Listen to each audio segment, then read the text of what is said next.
Sulle on üle 50 ja erektsioon pole enam sama. Ära kiirusta tablette ostma. Kõigepealt saa aru, mis muutus ja miks see pole lõpp. Pärast 50 erektsioon ei sure. See häälestub ümber. Ja kui mõistad uusi reegleid, võib seks muutuda isegi paremaks. Mis muutub? Erutus tuleb aeglasemalt. 20 piisas mõttest, nüüd on vaja puudutusi. See on normaalne, mitte defekt. Erektsioon nõuab rohkem stimulatsiooni. Mitte sellepärast, et sa läksid katki, vaid sellepärast, et närvid töötavad teisiti. Rohkem eelmängu ja kõik tõuseb. Peenis ei pruugi olla nii kõva kui varem.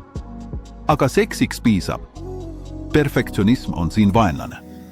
Taastumine võtab kauem. Orgasmide vahel on vaja rohkem aega. See on füsioloogia, mitte haigus. Mis aitab? Liikumine, uni, vähem alkoholi.